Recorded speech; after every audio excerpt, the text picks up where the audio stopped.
来看到是伊朗，它亮出它的这个超音速飞弹霍拉姆沙赫尔4超音速飞弹，它的射程达到了2000公里，弹头重量1500公斤，已经部署在他们新的地下导弹城了。还有4枚的其他的超音速导弹，这边说速度可以达到8马赫，射程同样是2000公里，15分钟内就可以锁定以色列了。伊朗的外长说呢，如果美国敢动手，那么中东美军基地也会被先得到报复哦。那中国呢？中国现在说提供给伊朗反隐形雷达系统跟它的防空飞弹，能不能有效的威慑美国的 B2或者是 B52等等的轰炸机？小舰长又怎么看？我稍微补充一下刚刚郑源老师所说的啊，这个世界上只有2个国家有这个高超音速飞弹。那很多人会质疑啊，说第3个国家美国也应该有啊。美国是有暗鹰，可是暗鹰截至目前为止还没有通过美国的相关的那个初级的作战的一个需求的规定啊，所以其实现在也真的只有中国跟俄罗斯有。那我们最近看到的照片呢，也就是在阿拉伯海上面的这一个林肯号航空母舰啊，它迎来了鱼鹰机。这个鱼鹰机里面做的不是一般的补给品，也不是路人甲啊。我们可以看到这2位啊，第一位这一位呢，其实是这个美国派驻到伊朗的这一个和平代表，也就是科索夫。那另外这一位呢，其实是库许纳，也就是川普的女婿啊。那如果我们从中国的历史上来看啊，也就是钦差大臣跟驸马都到了，也就是直接传递给这一个林肯号的讯息非常清楚。当然现在不需要，现在只需要用 data link 就可以传递了。但是它的出现这一个象征性的意味是很强的。如果我们看到上个礼拜 USNI 所提供的这个相关资料的话，那也就是这个布希号不见了。布希号上一个礼拜呢，其实出海了，可是现在又不见了。不见，它不仅不见而已。我们看到 USNI 它有提供相关的资料，它提供的是10多天返港的一个照片，所以这件事情很奇怪。但是我们要相信一件事情，也就是这个川普自己写的书啊，《交易的艺术》，他会不断的奋斗，不断奋斗，直到他的目标实现。他的目标不一定只有这一个伊朗啊，还有古巴啊。那但是我们讲回说，中国提供的装备，那我现在拿出这张图啊，有很多人会质疑说，这一个有关于这个 JY27的这个雷达，这个我们之前看到那个委内瑞拉也有啊。对，现在大家都证实了，委内瑞拉的这个雷达，第一个没启动，第二个保养的状况非常的差，所以其实没有达到作战的使用的状况。这一种雷达其实因为它使用的是 VHF 频段，专门克制的，也就是逆中战机的部分。那为什么现在还会不断提供到这个伊朗？当然，第一个就是提供给伊朗自我防卫的力量。第二个，我们千万不要忘了，美国也会把第一手的，例如说萨德飞弹提供给以色列。为什么？因为测试一下嘛。经过测试，然后他们的技术人员也会在现场，才会了解这些装备未来的这一个性能提升要该如何做。那例如说我们现在看到的，这是去年我个人去长春航展上面所看到的 H408的这种雷达，这种长程预警雷达，它已经把第一个它的这个构面比我们刚刚讲到的小，而且呢它也一样是 VHF 频段。那另外大家所谓的提供这一个红旗8的这种防空飞弹啊，它其实如果以外贸型来讲，也就是直接卖输出的话，因为解放军用的，它实际的驻用我们并不知道，可以达到260公里。可是我们这里看到的这个是比较长的，然后比较粗的，后面其实还有一个红旗9C 的，也就是感觉比较小的，这是在去年93阅兵上面所看到的这一个相关的技术资料。其实还没有公布，大家可能会笑啊，说中国大陆用的这种反逆中的雷达，但是我必须要在这边给大家看啊，其实这是最新的一种，也就是 JY26，它使用的是圆形极化的天线。那大家说这种大而不当啊？对，你如果这样想的话，那我跟大家报告，下面这一个 TPY-X 雷达也是如此。这个雷达是洛克希德马丁做的，目前美国还没有投入战备，但是即将投入战备。为什么？因为这种雷达的确可以来征收逆中的战机，或者是逆中的各种的水面的舰艇，美国也需要。所以我们这样讲说，不要因为这一个委内瑞拉的状况就认为解放军的装备不行。好，这个是中国大陆提供给伊朗的装备武器。那关键还是要回到说，因为2月6号的这个核谈判，美伊的核谈判破裂嘛，那接下来美伊关系又如何发展？我们最后1分钟，请聂老师帮我们补充。OK， 我这个很有趣的一件事是，去年大家记得6月4号，对不对？这个在加拿大开的 G7 会议，一半就偷跑回去，然后说2个礼拜要打这个伊朗，结果呢2天就攻击的这个所谓的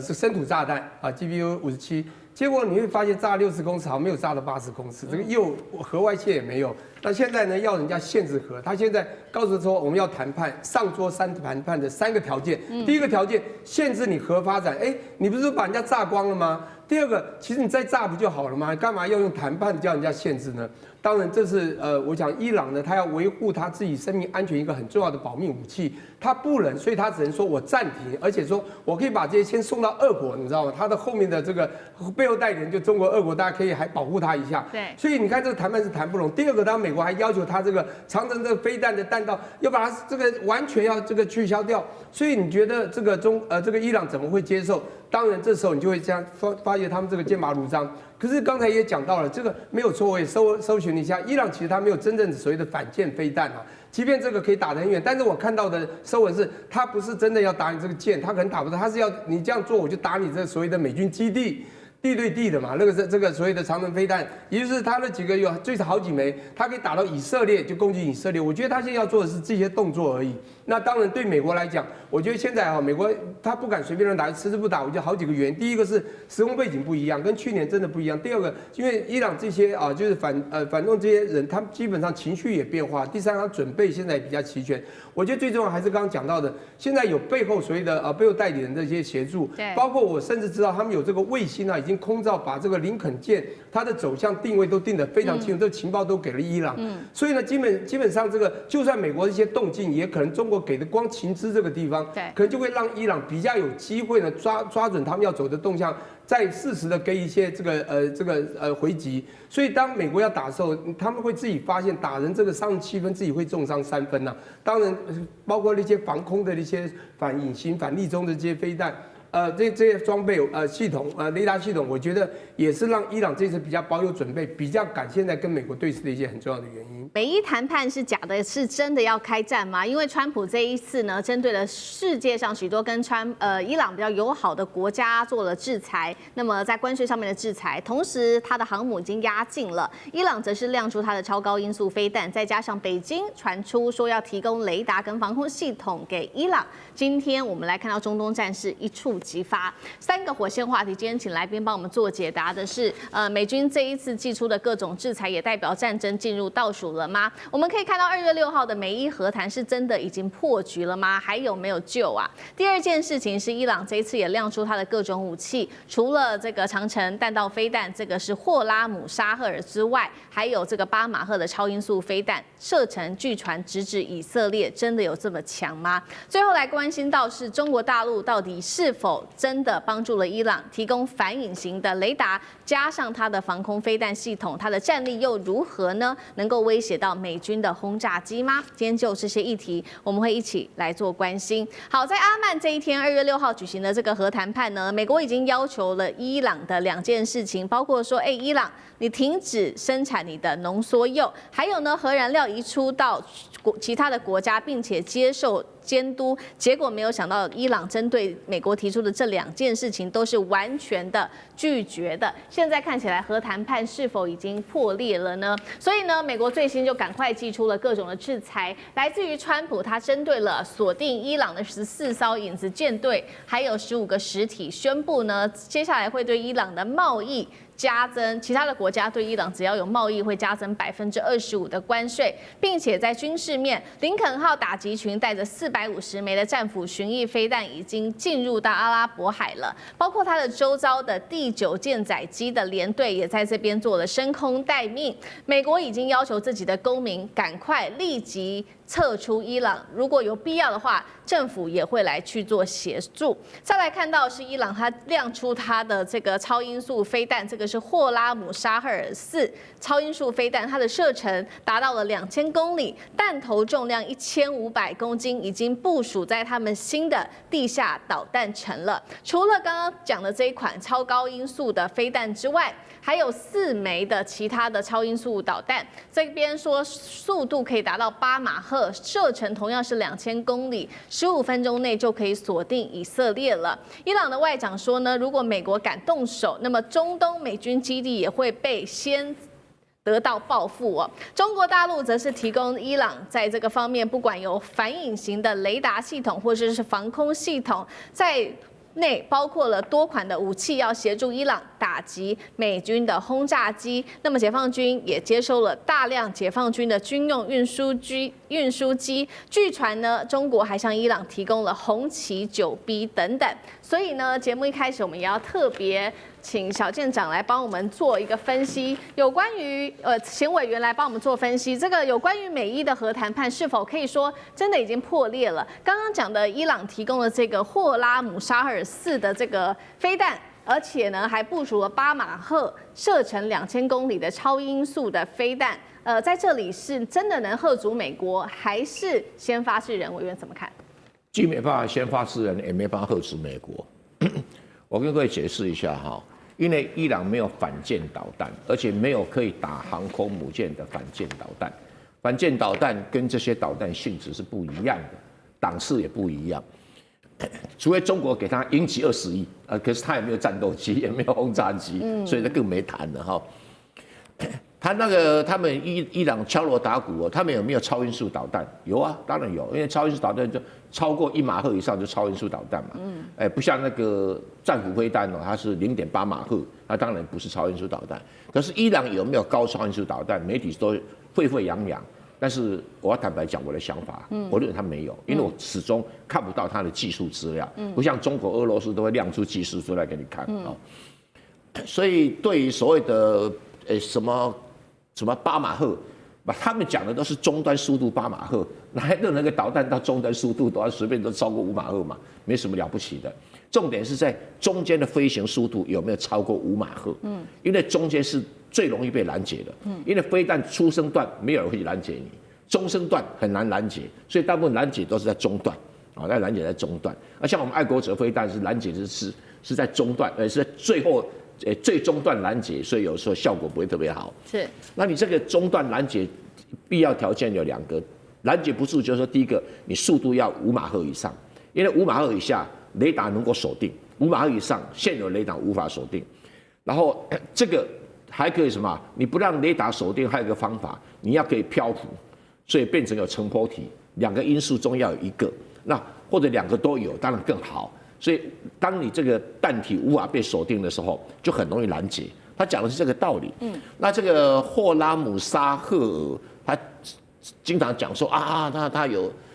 射程2000公里，射程2000公里没什么了不得啊，就是中程弹道导弹。然后这个超音速也没什么，但是他到了没有办法拦截的地步，那我觉得稍微夸张了一点。因为目前我所知道的，只有中国跟俄罗斯有高超音速导弹，其他国家没有，看不出来其他国家有啊。那胡塞组织那纯吹牛的啦。那再来看看这个射程打以色列，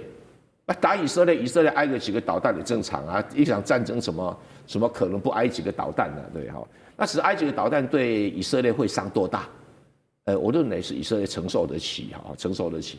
不至于说被打以后就瘫痪了，不至于哈，不至于像乌克兰这么菜不会啦。从军事观点来讲是这样看，但是这个现在就是说，美国要怎么打伊朗？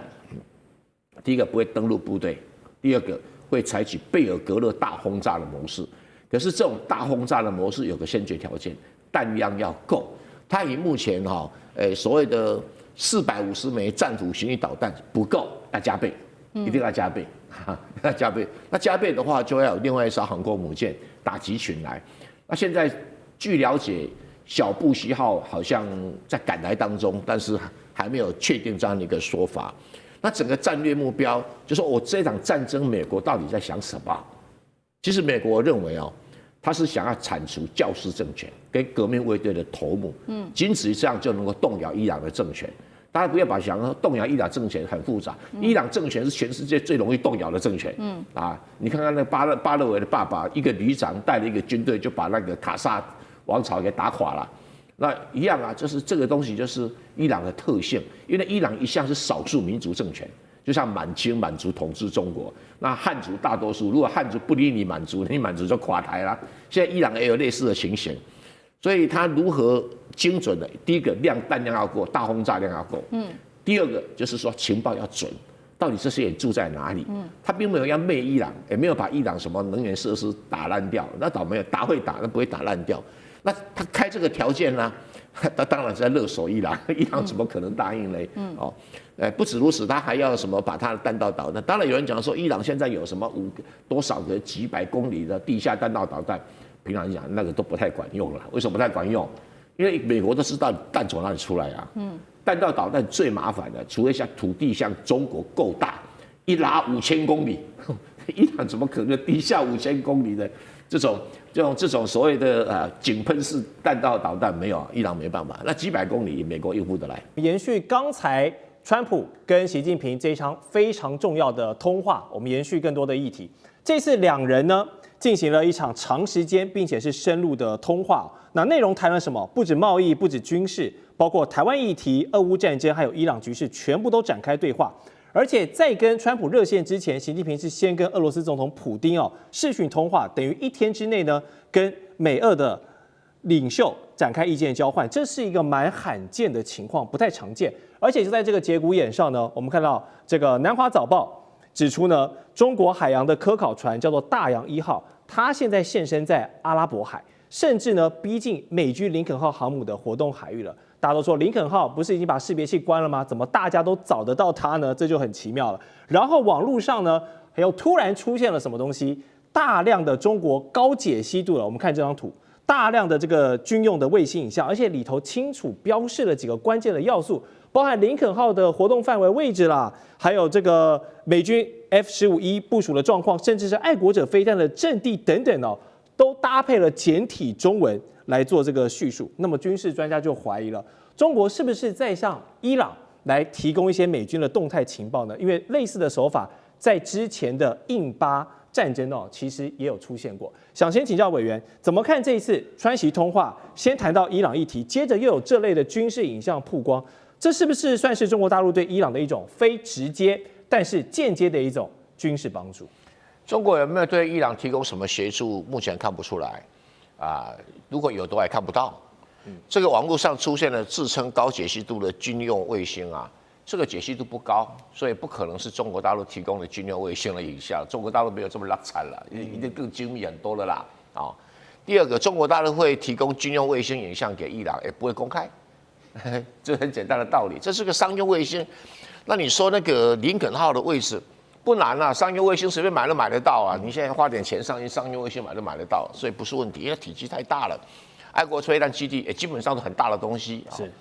但真正这个军用卫星要的是那种很精准的打击的那种坐标线比这个精准太多了所以这显然就是一般的网络上到那个商用卫星网站里面去 copy 下来的而已了那这个伊朗这个。即使是如此，能够有多大的力量去对抗美军？坦白讲，没有，他没有那个本事。所以有人讲说，伊朗可能用1000架这个无人机攻击航空母舰，什么时代你大为投死这个不是不成体量、不成品质的东西那你说伊朗的很多的这个导弹可以攻击以色列，以色列那样去打了，不是问题啦以前人家觉得说以色列打不到，好像神话，不可能打不到，因为受了拦截都有漏洞嘛。那你说这个靠这个导弹可以把以色列打垮，那也不可能导致伊朗的领导阶层，只要他的国家有人被收买，就跟委内瑞拉一样，领导阶层会被斩首行动。那以色列在这边很有经验，美国在方面也不遑多让。搞正规的他不一定行，搞这种阴暗面，这两个才挺行的啊。所以美国现在可能整个加紧努力啊，就像委内瑞拉一样一般演习，那 CIA 就不断的在底下搞各种活动啊，去收买的活动。这个伊朗自己内部要警觉性一点但是伊朗这个国家贪污腐败横行，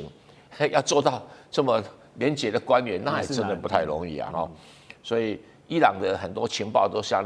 漏筛子一样啊，连那个哈马斯的重要干部在你那边住都会被干掉，你可想而知伊朗这个内部有多糟糕啊！所以伊朗自己就垫的吧，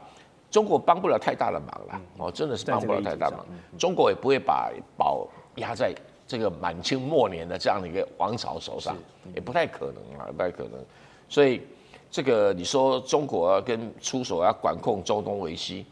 他做不到，中国也没有必要去嘎这一脚，真的没有必要，对他也没什么好处那但是外交上当然会讲主权国家这个不能被侵犯等等，基本原则讲一讲了因为中国现在是走和平路线嘛，可是美国是走这个实力霸权路线他为他的国家的安全他会施展力量，中国即使为了国家安全，他也不会去动用什么力量。对台湾就是如此啦，对日本也是软趴趴的，所以你不希望他对中东很硬。好，就在此刻，原本本周五呢要在土耳其进行的这个美伊的伊朗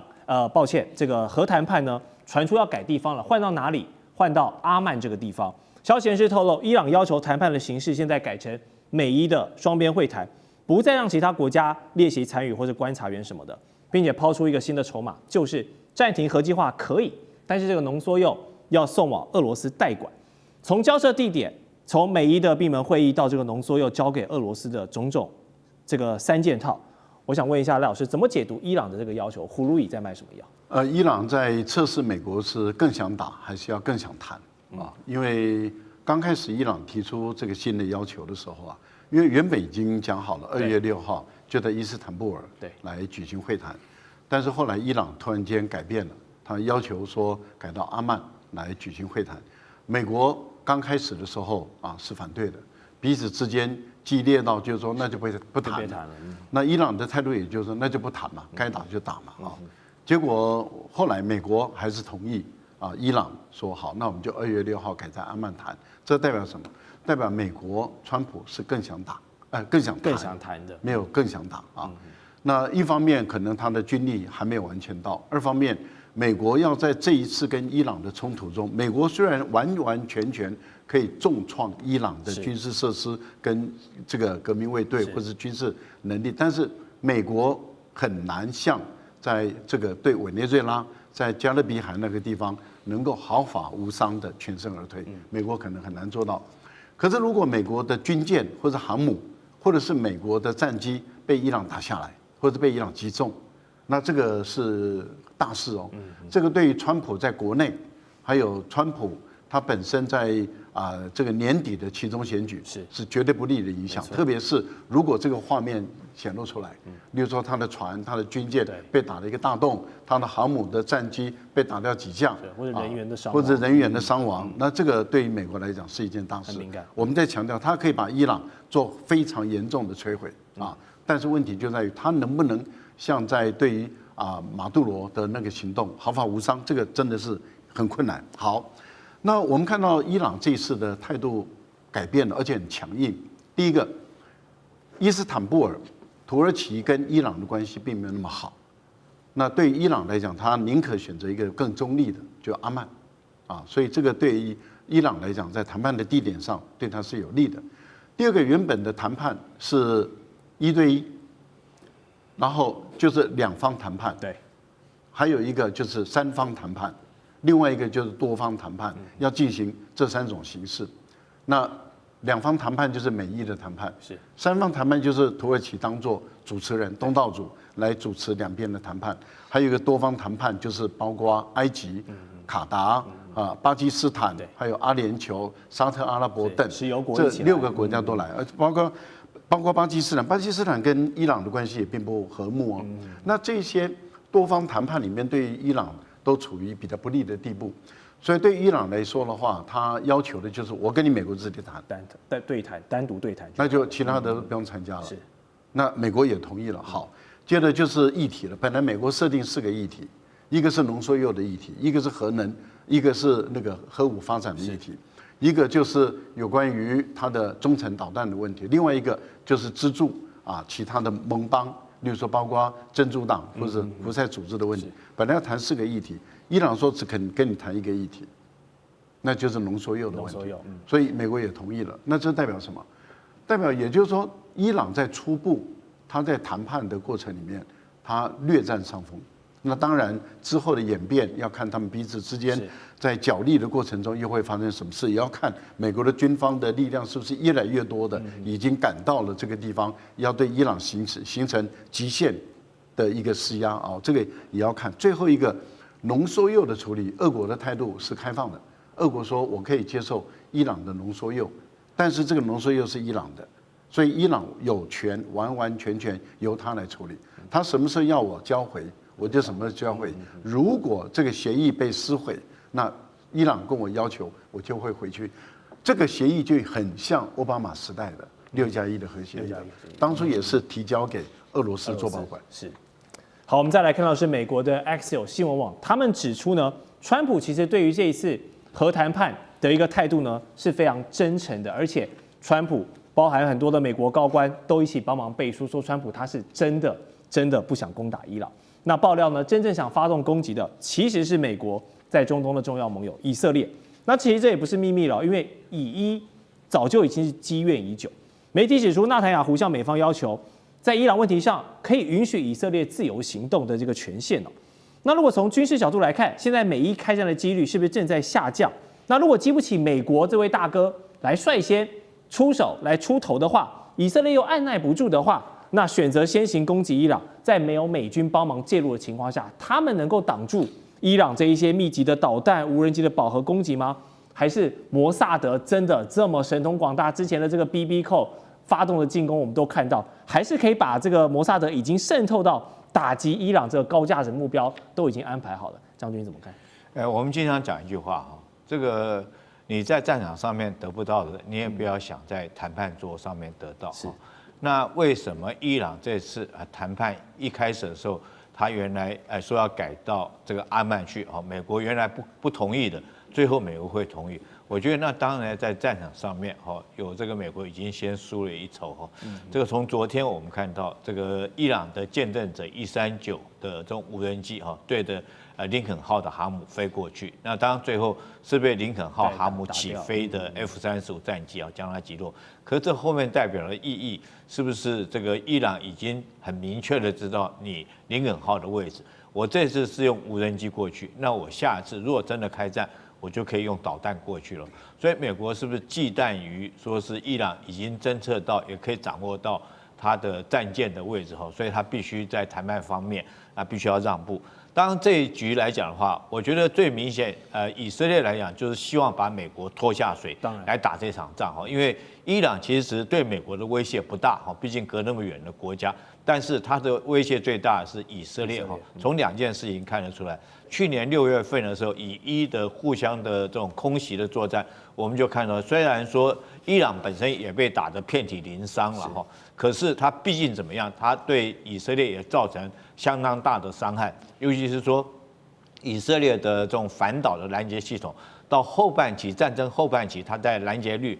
只降到50%。那如果说是伊朗后续有更多的导弹，那当然对伊朗是这个对以色列来讲绝对是一个很严重的一个打击。另外这次很明显的，如果说是伊朗真的是发展出来这个核武器的话，那当然它首要的目标就是对着以色列。第三个，我们经常讲，这次谈判还有一个条件，就是说这个伊朗不可以支持它的在中东地区的民兵武装组织，包括哈马斯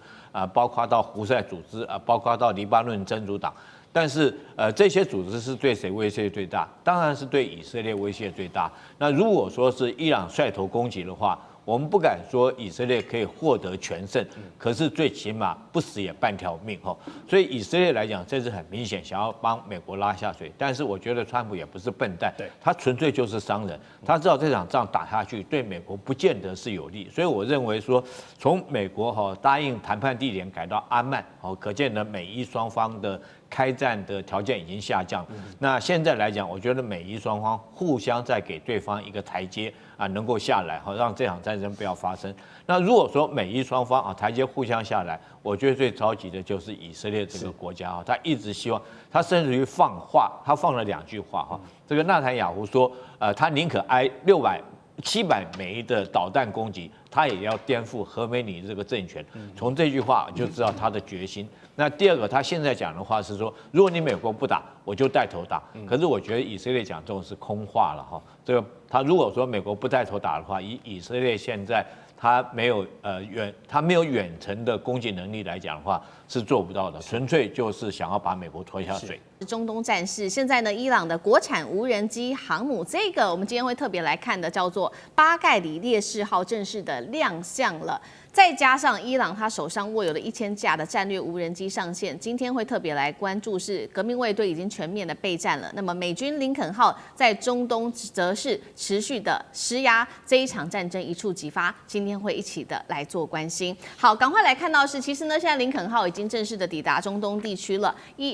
根据川普的说法，还有另一艘航母也即将很快就会抵达中东了。那伊朗则是呢，这一回在海上也祭出了它的新的航母，正式的亮相了。这个航母叫做巴盖里烈士号航母。那根据了解呢，它是由货轮所改造的这个航舰，具备滑跳起飞的甲板之外，我们可以看到这个画面同时它有倾斜的这个飞行跑道。根据了解呢，内部还有一些小型的医院，甚至是健身房啊，跟体育馆等等，所以这个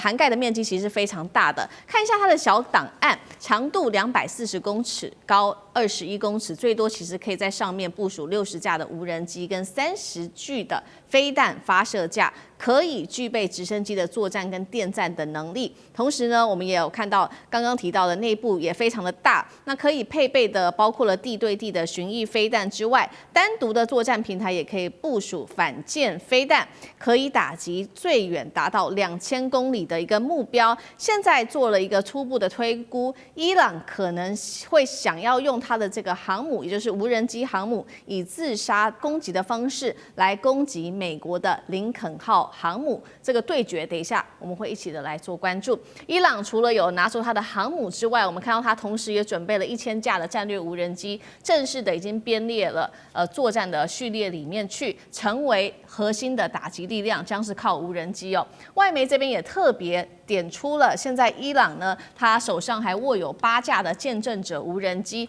日产量甚至达到400架，而且重点来了。还有俄罗斯在当中帮助提升它的产能。刚刚说到了俄罗斯的角色除了帮助在无人机的生产之外，还有寄出了米格29武装直升机。现在根据了解，已经现身在伊朗的境内了。那么伊朗现在也说呢，他要掌握荷姆兹海峡，也就是接下来我们可以看到，在2月份，2月1号到2月2号这2天。他会在荷姆兹海峡这边正式的举行实弹的军演，这个海峡将会被很快的控制住。伊朗的政府专机也从德黑兰被拍到直奔莫斯科的一个航道，是否代表说最高领袖哈米尼接下来会逃往俄罗斯呢？这样子的议题我们会持续的来做关注。那么来看到美国方面又做了什么样子的准备呢？在各个武器逐渐到位，我们看到除了林肯号抵达中东之外，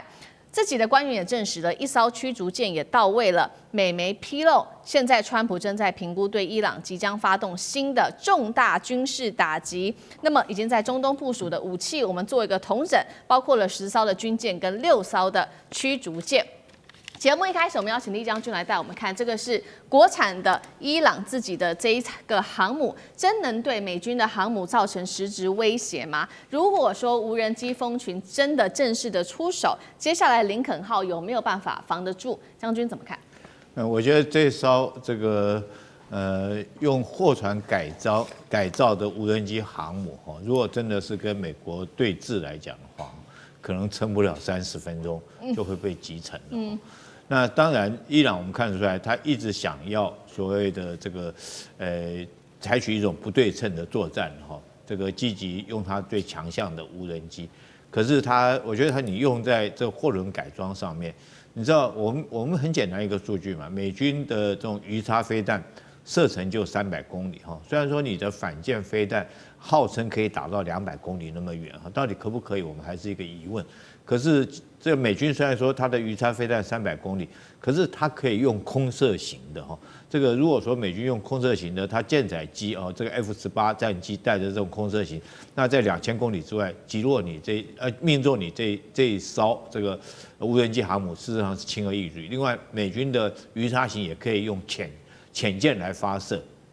那一艘航母通常来讲的话，你必须有很多，你除了攻击的武器之外，你还有自卫的武器。我们看到任何一艘军舰上面，基本上都有防空的或者反导弹的飞弹部署在船上面。那要不然最起码你近迫防御系统也要有，这个美军的是方阵快炮，那解放军的是1130快炮。那如果说这条船上面这些东西都没有，那很容易被击落。第二个来讲的话，这美军要侦获到你也是非常容易的。这个以美军现在不要说是太空卫星了，它如果说船上或者是飞机上的电子战的雷达来讲的话，要在这个波斯湾上面侦获到你这条船事实上我觉得并不是很难的事情，你很快就会被侦获到。那第三个，你这条船上面到底有没有反电子的装备？如果你连这些装备都没有，那一个这个美军，譬如说是航母上面的咆哮者战机过来的话，可能就将你所有电子系统全部干扰到。当然，我觉得伊朗这也是没办法中的没办法说想用这种办法，可是这个确实很不切实际，只是流于政治宣传为主。那目前来讲，据我了解的，到今天下午最新的一个讯息这个美国虽然说林肯号航母已经部署在这个阿曼湾的外海，就阿拉伯海波斯湾的外海，在这边应该已经在那边就位了。虽然它将 AIS 关掉，但是今天有一个 AIS 的信号雷达又开了在什么地方呢？有一艘美军的伯克级驱逐舰，现在正通过红海这个苏伊士运河，它等于说是从这个地中海那个方向赶过去，所以美军不断的军舰在这方面增援这个地方。我个人认为，美军是想要川普是想要借着这个极限的军事施压，来迫伊朗来就范，来愿意上这个所谓的谈判桌，来谈所谓外交方面来做解决那伊朗来讲，目前来讲也没有说是完全关掉这个大门，外交的谈判他也没有关掉这个大门。但这场仗打起来，我觉得就美军来讲，也不见得能够占到便宜。虽然说他可以将伊朗打到元气大伤，可是他如果说不能在第一时间就将伊朗这个逼他就范来讲的话，那伊朗后续的反扑，甚至后续的力道还是很大的。对美国这个在中东地区的基地我们现在看到伊朗来讲，它的主要的武器就是导弹跟这个无人机嘛。那不管是对以色列或对美军在这个中东地区的基地，都会构成很大的威胁。所以我个人研判到最后这两个国家还是会走上这个谈判桌，做一个用外交方面来做一个解决。那真的是开战的几率，我个人研判是不高的。好，所以我们看到美方现在正在做极限施压，所有的武器都已经集结在伊朗的周遭。那另外一方面，这个伊朗看起来情势紧张，是不是在这个时候也有跟俄罗斯有军事上面的合作呢？刚刚提到了说，哈米尼的专机现在有在猜测是否要往莫斯科的方向飞过去，难道他是要逃离这个伊朗吗？那同一时间，另外就是有被发现遏制的米格29现身在伊朗，这个俄罗斯的角色在这个时候是什么？是政治避风港，是战争时候的后援吗？我们也看一下米格29的战力，可以为这一场战争带来多大的助力？张将军怎么看？我认为这个哈米尼到莫斯科去它有3个意义，也是3大目的。第一个做战略移转，因为哈米尼如果留在德黑兰，留在伊朗，它是美国要去攻击的目标，就跟在委内瑞拉对马杜罗就是要去擒拿他。那现在他如果是哈米尼是伊朗的最高宗教领袖，也是最高领袖，他现在到莫斯科去了，战略目标到莫斯科去了。你在这边，你对美国对德黑兰还能够有这一方面的要去狙杀哈梅尼用一个外科手术室的斩首战吗？没有啦，你的目标已经跑到莫斯科去了。在莫斯科来讲是相对安全的，这是一个战略移转，因为哈梅尼在哪里都会洞见观瞻，被以色列的摩萨德的情报组织或者是美国的 CIA 中情局掌握，那就是讲的轰炸幕，就是那个地方，因为这个很容易被掌握嘛，因为他这个想要去隐蔽，躲在哪里？躲在指挥所，躲在地下洞穴，或者躲在碉堡里面，很容易被掌握，那就是被攻击目标。那他离开了，你怎么攻击？他本人不在那个地方，所以这是一个非常重要的战略移转到安全的处所。第二个，实施战略沟通跟战略协调，因为伊朗需要买什么武器、什么装备，所需要什么的急需。透过哈米尼直接在莫斯科直接跟他们当局就协调了，不用再来来去去的了。这个我要买这个，这个要加强这个，这个要加强这个方面的交换，因为它是最高的，他直接在莫斯科就做了战略沟通跟战略指导，这是最快最直接的。最高领袖在这个地方嘛，很容易就可以达成他的战略沟通的这一方面的目标。我们第三个就是一个我们讲的保全战略象征，因为它是毕竟是伊朗的最高领导人，那最高领导人是安全的，安全无疑的，这个政治符号、政治图腾就保全住了嘛。对伊朗这一方面的这个指挥体来看的话，没问题，这个最高领袖是安全无疑的，大家都可以按照这个指挥体系、组织运作、这个官僚的体系继续来这边实施，没有问题啊。所以他这个是为了保全战略符号、战略图腾、战略象征，他做了这方面的努力。我认为伊朗是有备而来的，不然的话，那哈梅尼在哪个地方？在伊朗，伊朗虽然大，但是问题是目标被掌握的是相对容易的。是。那我们现在看米格29，那米格29是一个战斗机，它的这个最高的速度是2.3马赫，这个最大的航程我们讲的就是1500公里。但是问题是它是老一代的。那它老一代的话，现在都已经到了数位化的这种作战模式，或者是体系化、网状化的作战系统。那它这个能够有多少的这个我们讲到的抗干扰、电子反制的能力，我认为堪虞。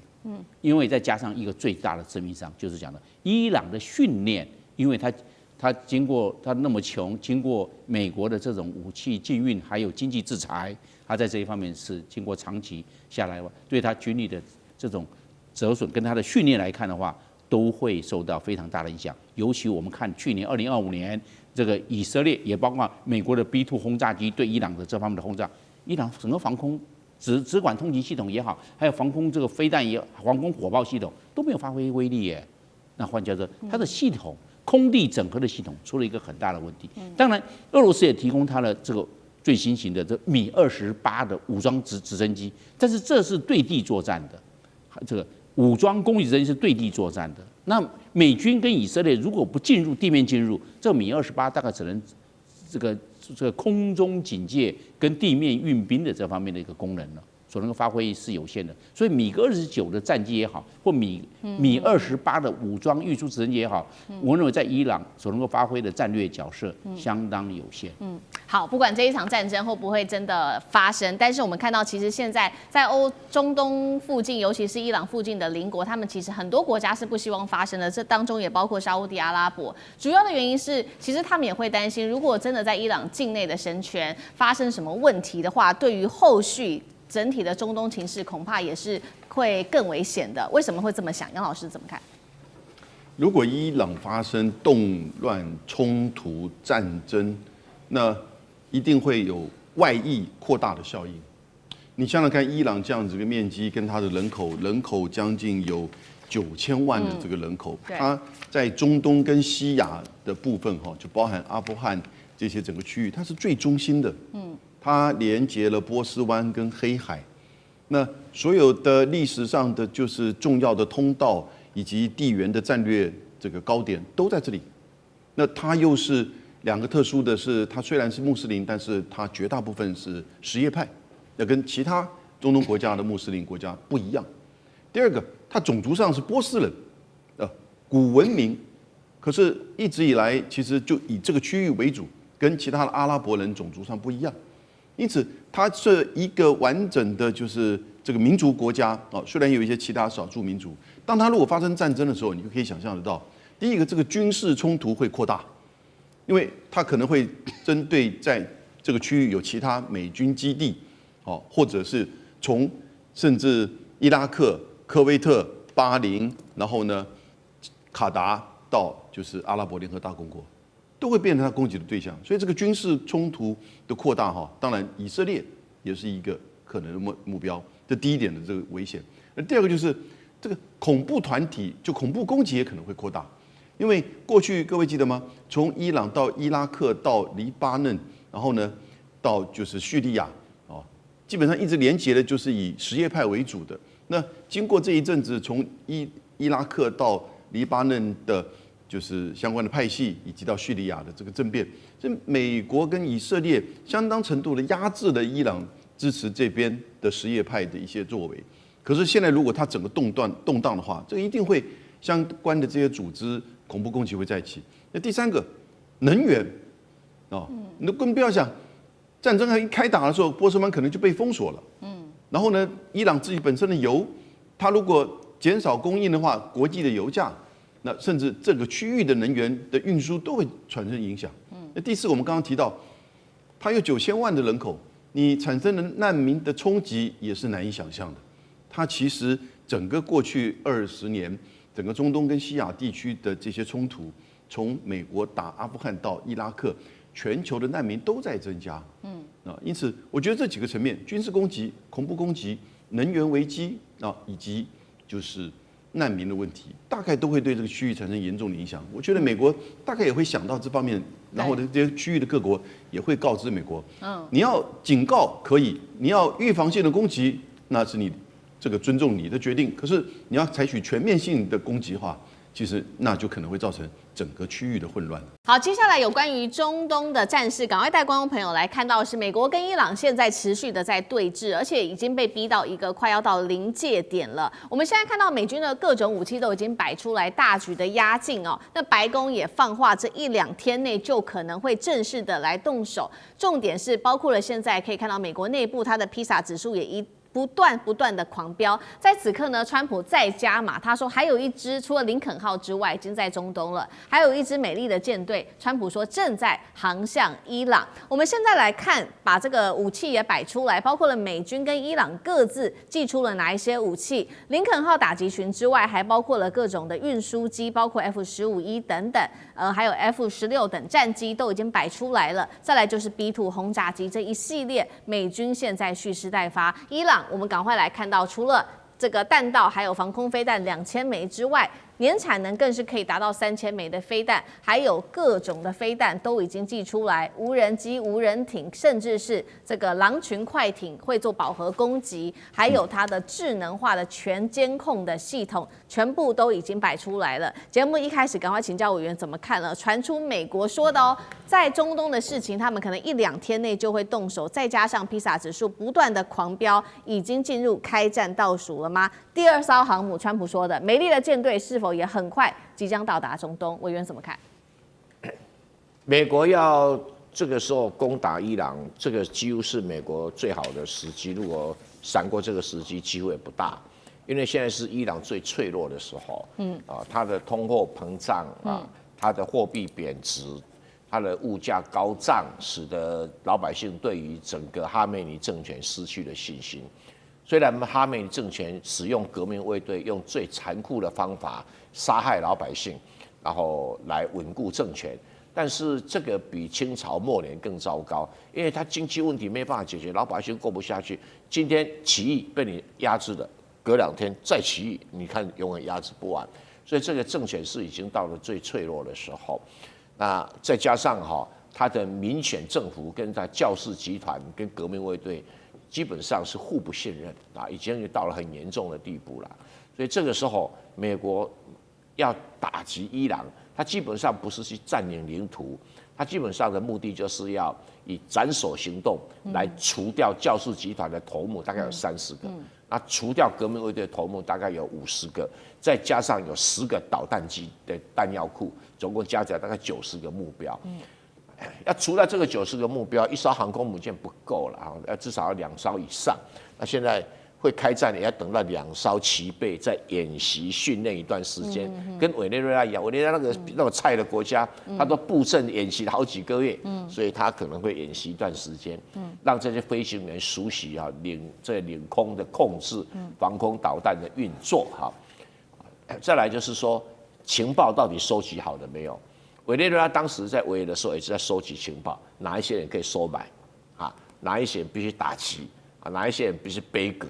这个情报要先做好。那但是对伊朗来讲，不只要做这个工作，还要了解到他要打击的90个对象到底精准位置在哪里。简单，哈梅尼到底藏身在哪里？如果哈梅尼藏身在地窖里面，我要用什么武器直接把他炸死在地窖？这个都是在规划参谋座位的运作。那如果情报不灵呢，他当然就不会开刀了。啊，如果情报很灵，就像说马杜罗哈，这个美国已经是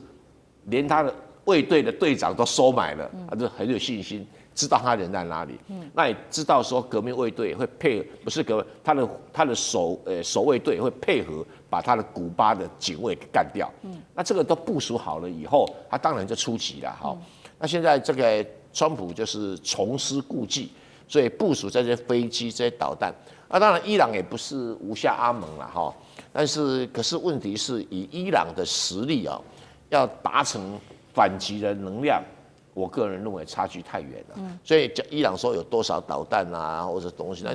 那个吹牛的成分比较多。他说啊，蔡总你怎么说伊朗吹牛呢？他不是打击到以色列吗？是的，以色列是假设不被攻击为原则，可是他被攻击的时候，伊朗的精准度显示有问题的啊。那对于美国的航空母舰会不会被攻击啊？对，那我们正在看看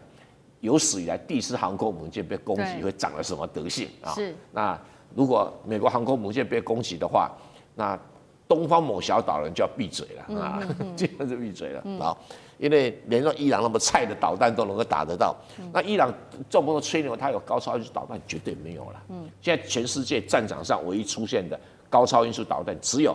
俄罗斯的增速导弹，数据上被确认了。那伊朗绝对没有，为什么绝对没有？因为它没有固态液体的燃料啊，它没有固态燃料，它怎么做出高超音速导弹？所以我觉得伊朗啊，可能还在加油。所以3000枚飞弹。都是地对地的，要打这个在海上目标，可能还有待检验。好，所以持续这个一样的问题，也请教将军。刚刚讲到说，有没有可能伊朗去打美国的航母？因为川普也说了嘛，现在除了林肯号之外，另外一艘航母也即将要抵达中东了。那么，包括伊朗的飞弹、无人机，如果进行饱和攻击的话，他会选择航母，还是可能会打美军基地或者以色列？如果打航母，当然这威慑力会比较高嘛。从2战之后就没有这样子的事情过。厉将军怎么看？我觉得这次川普很明显的哈，他只是想要借军事的压力哈，对伊朗来施压，逼着伊朗再回到这个谈判桌上面哈，谈2件事情。第一个就是他要求伊朗要这个解除他的核子浓缩铀的方面要解除掉哈。第二个来讲，要伊朗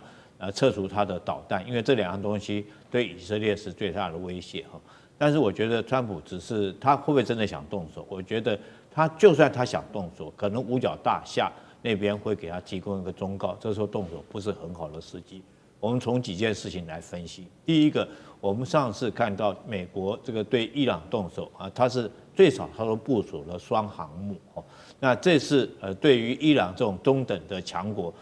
你现在只有1艘航母在那边林肯号，那川普在那边吹牛了。他说还有一支美丽的舰队，我特别去查了一下哈，这个美国的所有航母现在目前在部署中的有3艘哈，就是这个林肯号，另外还有华盛顿号哈，还有福特号，这都已经部署了，一个是在横须贺港，一个是在这个委内瑞拉那边哈，另外在作业中也就可以部署的只有2艘哈，这罗斯福号跟布希号，可是他们现在的位置分别在美国的东西两岸。太平洋跟这个大西洋，那如果说要过去是可以，可是最少以现在来讲的话，从这个不管从大西洋到达这个阿拉伯海最少大概我认为最少10天以上的时间才到得了。另外有2艘是已经在部署完了以后，在阿兵哥在休假那2艘是李米兹还有卡尔文森号，另外还有3艘是已经在大整修的，有3艘雷根号、杜鲁门上次在这个中东那边被炸的，我想大家都知道撞船的那个还被这个他飞机还掉到海里面，还有1艘是艾森豪威尔号。这都在整修之中，所以说美国能够动的航空母舰只有2艘，这2艘现在看起来好像还没有往这个中东地区运动。那第3个理由，我认为说是美国川普现在还不太可能动手，当然就是海湾国家不认同包括沙特、包括阿联酋，他们很怕伊朗对他们油田来做攻击，他们倒不是不支援美国，而是他怕他的油田被攻击。如果伊朗猫起来打的话，这个不分青红皂白，那他们为什么要这个遭受池鱼之殃？所以这2个国家他就不愿意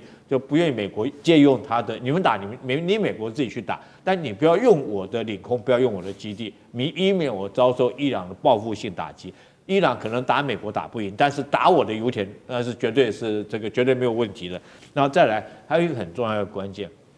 我们看美军用兵这几次的用兵都是速战速决他不管对委内瑞拉1天结束，上次去打伊朗也是1天这个 B2 轰炸机飞进去，轰炸完以后这个就当天就出来就结束了。他绝对不会限于一种持久战，我觉得美军有他们的智慧了。那这次如果说是你不能在这个速战速决，而限于一种持久战的话，就算是你可以把伊朗打到这个伤残或怎么样，可是问题是说你自己要付出的代价更大，尤其是说你要担心这个伊朗，他不管他的无人机或者导弹再怎么样，对以色列、对你美军，甚至于对你的航母战斗群，都是很大一个威胁。那这个日子久了，时间拖久了，对美军来讲是不利的。是好，美军要不要动手，这考量到要非常多的条件。那当中，刚刚厉将军也特别帮我们提到，就是有关于沙乌地跟这个阿联酋这一次不愿意借他们的领空，除了是油田的原因，还有没有什么其他的原因？等一下请赖老师来帮我们看。那川普为什么这一次在派另外1艘的舰队前往中东，是代表现有的兵力还不够，可以镇压伊朗的意思吗？赖老师又怎么看？伊朗的国土面积很大，人口很多那你要去轰炸伊朗的话，最好的距离位置除了巴基斯坦，还有这个阿富汗是在伊朗的东部另外在西部里面有伊拉克、有阿联酋、沙特在北部有土耳其。如果你要去轰炸这个德黑兰，你要去轰炸这个伊朗的重要的军事设施，那你当然要使用这些军事基地是最方便的。土耳其有美国的军事基地，但是土耳其这次已经很明白了，说不可以使用我的军事基地，我的领空也不开放。阿联酋跟沙特也做同样的一个表示那现在只剩下一个卡达的军事基地，可是卡达它距离伊朗很近，伊朗的中程的弹道导弹是可以攻击摧毁到这个卡达的军事基地，所以在对美军来说的话，已经把卡达的空军的军事基地的眷属跟非必要人员已经撤离了，留下的就是战斗人员。但是对于美国来说，还是要维护这个最近的空军基地的安全，所以它的SAD系统跟这个有关于这个爱国者导弹都已经进来这个保护。可是问题就在于，那你要从哪些地方来去对于伊朗进行攻击？现在被局限在只剩下在阿曼湾这个地方。也就是在阿曼湾这个地方，也就是伊朗的西南部，这个对于伊朗境内进行攻击的话，一个航母战斗群就不够了。因为一个航母战斗群就是一个空军的连队，88架的战机左右，包括空中预警机、电战机。例如说，它有2款的 F-18，一个是咆哮还有另外一个就是也是 F-18的强攻机。那另外当然它还有隐身战机在里面，可是这样还是不够，怎么办？他也把这个导弹驱逐舰跟护卫舰，也就是可以装这个鱼叉导弹的这个导弹驱逐舰、护卫舰也都派过来了，潜舰也进来了，因为潜射也可以用鱼叉导弹来对于，尤其是对伊朗进行巡弋的攻击还不够，所以一个航母战斗群再拉过来，就等于是有2个空军连队，这样的话就能够构成至少100多架。170几架战机，如果再加上地面的军队的话，200多架战机才能构成足够的威慑力。目前美国的军方，特别是太平洋舰队的军方官方的，他已经宣布，他证实了，在上个礼拜1月21号的时候，从圣地亚哥也就是罗斯福号航母战斗群本来的驻守的地方是在圣地亚哥，他已经离开母港了，离开母港已经开始进行演练了，所以他开始往中东的地区来移动。但是问题是具体的位置在哪里，他们不说。那是在1月21号，由太平洋舰队正式宣布，他们的军队已经开始进入演练。那如果说以1月21号，现在是1月29号的情况来看的话，所以川普所说的另外一个航母正赶往这个基地赶往伊朗的阿曼湾，这个可能性就很大了。也就是说，即将快要到达了这个阿曼湾，那这样就构成2个航母战斗群对伊朗的一个打击的一个态势。目前大家很早我们就推断了因为当时就已经推断，攻打伊朗，刚刚蔡委员有说，1个航母战斗群的战力是不够的，一定要2个航母战斗群。那原本我们就推断这个罗斯福号航母战斗群的可能性是最高的。那以太平洋舰队的宣布、官方的公布来说的话，他们在上个礼拜就已经离开了，已经开始演练，然后不说它的具体位置，我们就合理的推断，确实这个川普所说的2个航母战斗群赶往这个地方，很有可能这过2天它就出现在阿曼湾。那这样的话，这个对伊朗就形成了一个强大的军事火力的一个打击。用这样的一个强大的军事火力的打击的态势，可以造成一种军事上的一种我们叫做极限施压，来逼得伊朗跟他进行谈判。是我个人认为，目前来讲，施压到一个程度，如果伊朗还是不谈判，那伊朗也采用针对性的一个方式跟你对抗，对于川普来讲，这个就赌很大了。所以我们看到股市最近波动很大，就是大家都不知道这个川普会不会再一次的塔口。如果川普后来发现打起来，股市、油市那个重大的挫败，然后金价又往上飙涨，那还得了啊？那这个大家逃离美国的话，那这个对美国来讲是不得了的事情了。所以会不会川普考虑到他的股市的震荡的问题，那干脆就这个高压的态势也被识破了，那也打不下去，就不打了。如果是这样的话，那他就典型贴在这个川普的脸上了。可是如果一打的话，我们保证油价绝对会涨，股票绝对会跌，那这个会造成美国跟很多国家的动荡。